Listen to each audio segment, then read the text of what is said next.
때는 조선 후기 한양으로 통하는 길목에 자리한 작은 나루 마을에 박진우라는 한 사내가 살고 있었습니다. 그는 비록 가진 것은 낡은 초가집 한 채가 전부였지만 스스로를 몰락한 양반 가문의 후예라 여기며 대단한 자부심을 품고 살았지요. 그의 아버지는 고을 현관 밑에서 문서를 베껴 쓰는 미관말직이었으나 동네에서는 헛기침을 하며 양반 행세를 하곤 했습니다. 어린 진우는 그런 아버지를 그림자처럼 따르며 우리는 저 산 것들과는 근본이 다르다는 말을 귀에 못이 박히도록 듣고 자랐습니다. 진우야, 사내 대장부는 절대 손에 흙을 묻히는 천한 일을 하는 것이 아니다. 붓을 잡고 큰 뜻을 펼쳐야 하느니라.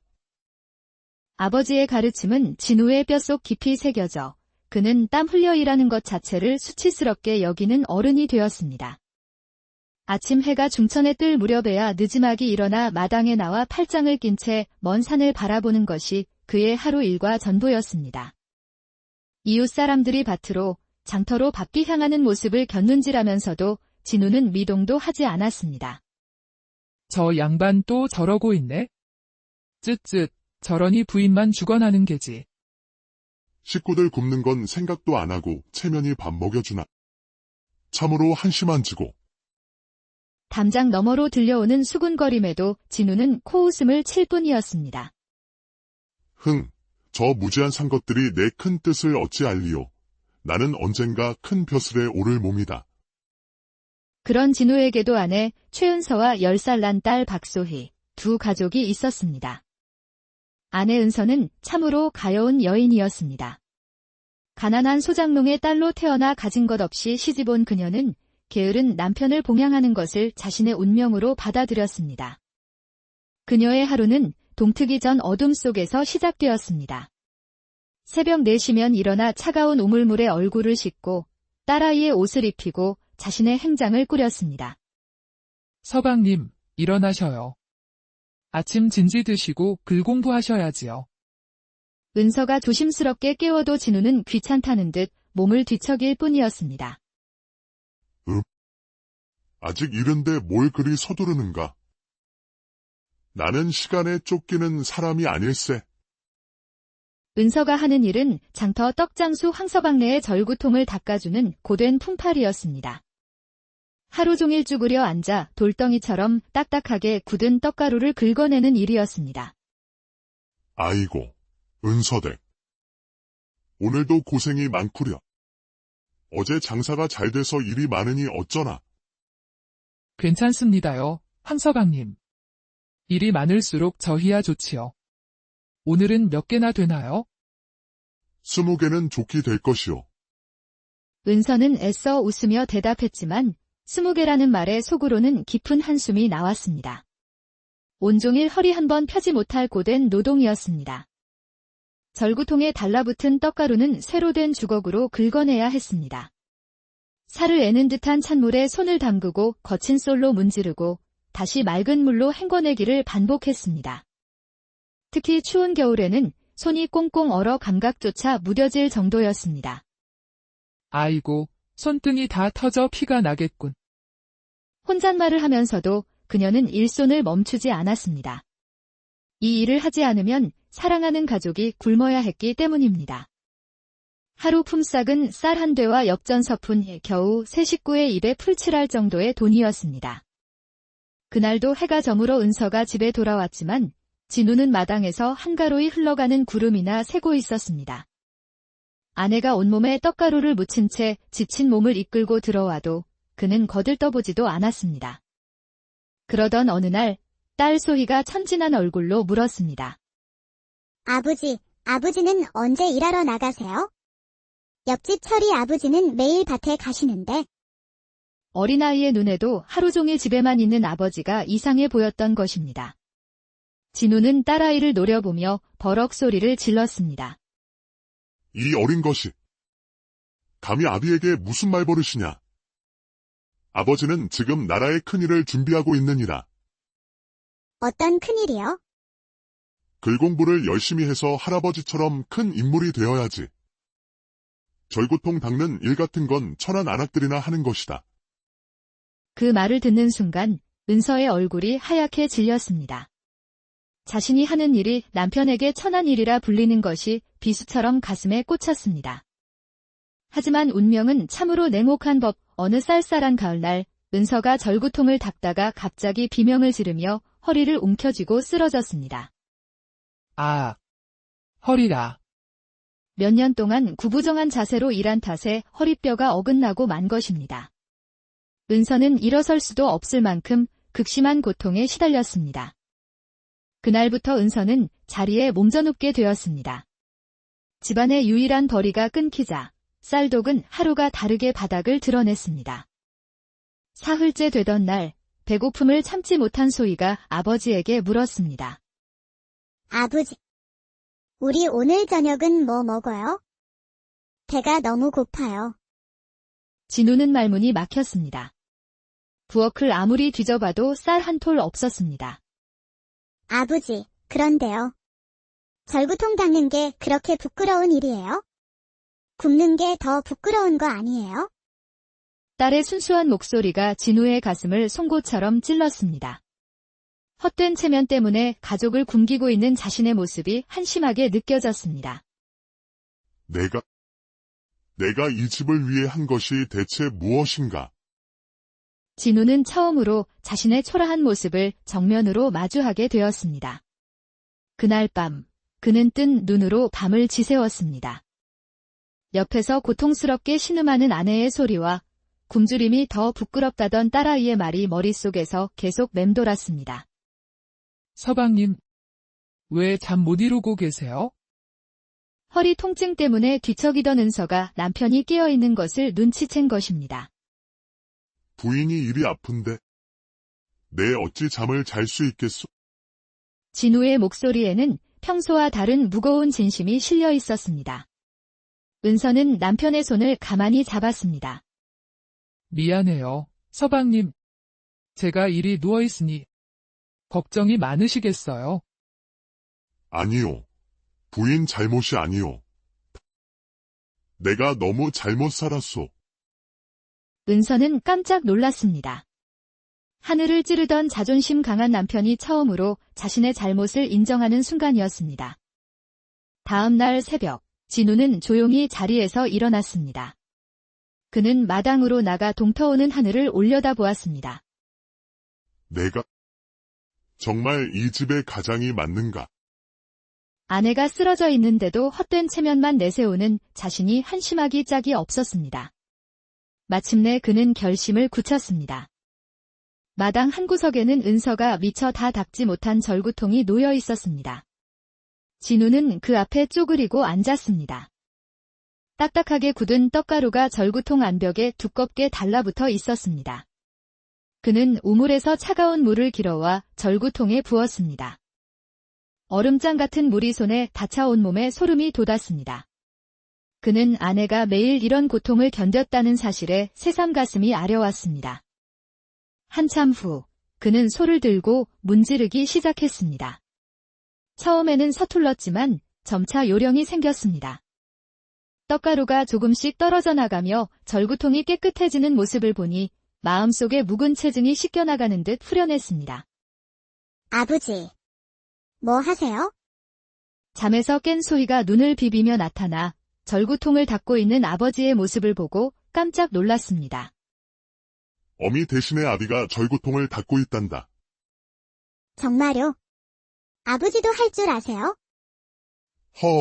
몰랐는데 해보니 할만하구나. 진우는 딸아이가 신기한 듯 바라보는 모습에 처음으로 노동의 기쁨을 느꼈습니다. 절구통 하나를 깨끗하게 닦는데 꼬박 1시간이 걸렸지만 그는 포기하지 않았습니다. 그때 문가에 기대선 은서가 남편을 바라보고 있었습니다. 어머, 서방님. 지금 무얼 하고 계세요? 서방님이 그런 일을 하시면 사람들이 뭐라고 하겠어요. 어서 들어오셔요. 사람들이 뭐라고 하든 상관없소. 내 식구가 굶고 있는데 체면이 다 무슨 소용이겠소. 진우의 확신에 찬 목소리에 은서의 눈에서 뜨거운 눈물이 핑 돌았습니다. 10년 결혼 생활 동안 처음 듣는 든든한 말이었습니다. 그날 오후, 진우는 절구통 3개를 모두 깨끗이 닦았습니다. 손바닥에는 물집이 잡히고 허리는 뻐근했지만 마음만은 뿌듯했습니다. 오늘은 유난히 깨끗하게 닦였구먼. 아주머니가 몸이 아프다더니? 아주머니가 아니라 제가 닦았습니다. 진우의 대답에 황서방은 눈을 동그랗게 떴습니다. 어르신께서 직접 하셨다고요? 참. 부인을 위하는 마음이 지극하시구려. 품삯을 받아든 진우의 마음이 묵직했습니다. 자신의 손으로 직접 벌어온 첫 돈이었기 때문입니다. 그날 저녁, 진우가 직접 지은 밥으로 세 식구는 오랜만에 함께 밥을 먹었습니다. 어머니, 아버지가 지은 밥맛이 어떠세요? 저는 꿀맛인데요. 그러게나 말이다. 세상에서 제일 맛있는 밥이구나. 다음 날, 진우는 아내를 말리고 직접 장터로 나섰습니다. 부인, 남들 시선이 중요한 게 아니라 우리 식구 밥이 중요하오. 장터로 가는 길, 진우는 사람들의 시선이 두려웠지만 딸아이의 배고픈 얼굴을 떠올리며 용기를 냈습니다. 아이고, 진우 어르신. 직접 나오셨구려. 오늘도 일거리는 넉넉합니다. 진우는 소매를 걷어붙이고 일을 시작했습니다. 처음에는 지나가는 사람들이 신기하게 쳐다보며 수군거렸습니다. 어머나, 저 양반이 절구통을 다 닦네. 별일이야. 부인이 아파서 대신 나왔다던데. 그래도 그렇지 양반 체면에. 하지만 진우는 아랑곳하지 않고 묵묵히, 그리고 더욱 정성스럽게 절구통을 닦았습니다. 시간이 지나자 사람들의 시선이 달라지기 시작했습니다. 그의 성실한 모습에 감탄하는 사람들이 늘어났습니다. 저 양반 손놀림 좀 봐. 아주머니보다 더 꼼꼼한 것 같아. 남자라 힘이 좋아서 그런지 때가 더 잘 빠지는구먼. 칭찬 소리를 듣자 진우의 어깨가 으쓱해졌습니다. 일에 대한 자신감이 붙기 시작했습니다. 점심때가 되자 소희가 장터로 아버지를 찾아왔습니다. 아버지, 힘드시죠? 제가 물 떠왔어요. 괜찮다. 우리 딸 아비가 생각보다 튼튼하구나. 소희가 아버지를 돕는 기특한 모습에 주변 사람들도 흐뭇하게 웃었습니다. 오후에는 다른 떡장수들도 일감을 맡기기 시작했고 진우는 해가 질 무렵까지 20개가 넘는 절구통을 닦아냈습니다. 그날 저녁, 진우는 평소보다 2배나 많은 품삯을 받아들고 집으로 돌아왔습니다. 헛된 체면을 버리니 오히려 더 큰 자부심과 가족의 웃음이 찾아왔습니다. 진우는 장터에서 절구통 닦는 서방님으로 유명 인사가 되었습니다. 하지만 그 소문은 진우의 어머니 귀에까지 들어가고 말았습니다. 어느 날 오후, 진우가 열심히 일하고 있는데 뒤에서 불호령이 떨어졌습니다. 이게 대체 무슨 꼴이냐? 돌아보니 진우의 어머니가 얼굴이 새빨개진 채 서 있었습니다. 어머니, 어인 일이십니까?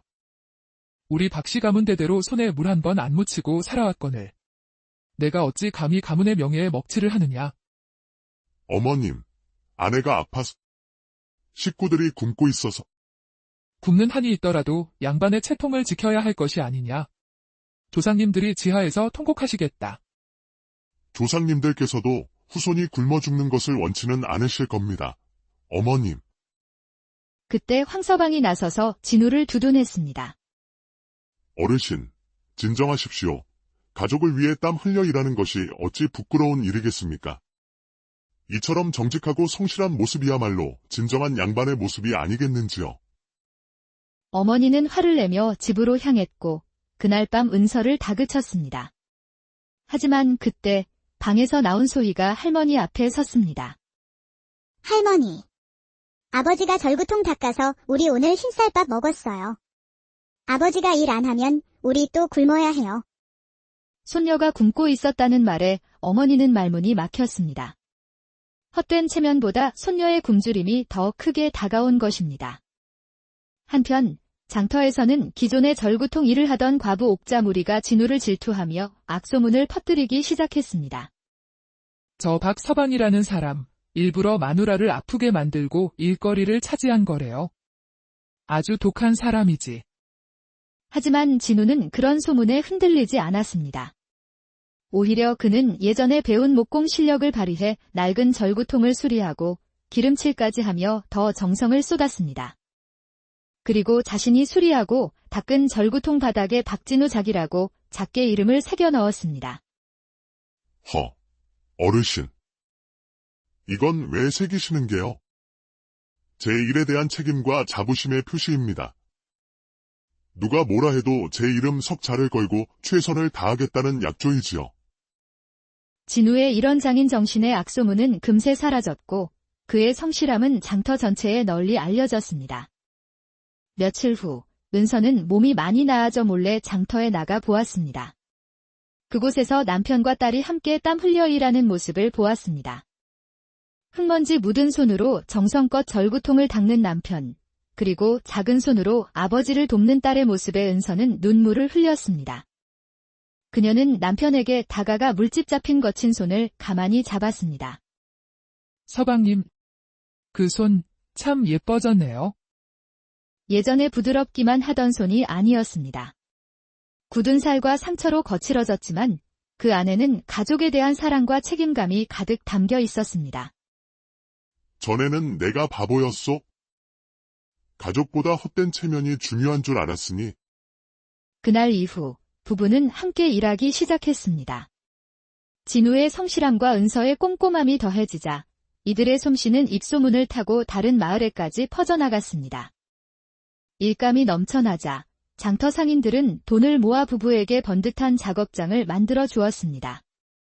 진우는 혼자 잘 사는 길을 택하지 않았습니다. 그는 자신을 질투했던 과부 옥자를 비롯해 일자리가 필요한 마을의 어려운 이웃들을 작업장에 고용했습니다. 혼자 잘 나가는 것이 아니라 다 함께 잘 살아봅시다. 작업장은 이제 단순한 일터를 넘어 마을 사람들의 따뜻한 공동체가 되었습니다. 몇 해가 흘렀습니다. 진우의 작업장은 장터 초입에 기와지붕을 올린 정성 절구방이라는 번듯한 가게가 되었습니다. 어느 날 그 가게에 진우의 어머니가 찾아왔습니다. 그녀는 수많은 절구통과 활기차게 일하는 사람들, 그리고 그 중심에서 땀 흘리는 아들의 모습을 보았습니다. 진우야, 고생 많았구나. 내가 이제 진짜 어른이 되었구나. 어머니는 처음으로 아들의 변화를 인정하며 눈물을 흘렸습니다. 아가야, 고맙다. 정작 중요한 것을 못 본 어미를 용서해다오. 그날 밤, 진우는 아내와 나란히 서서 자신들의 가게를 바라보았습니다. 부인, 체면을 내려놓으니 비로소 진짜 자부심을 얻게 되었소. 헛된 이름보다 진심이 더 소중한 것이었소. 네, 서방님. 우리 내일도 정성껏 절구통을 닦아보아요. 기와지붕 아래 절구통의 은은한 나무 냄새가 퍼져나갔습니다. 그 냄새 속에는 한 남자의 값진 성장과 가족의 사랑, 그리고 마을 공동체의 따스함이 고스란히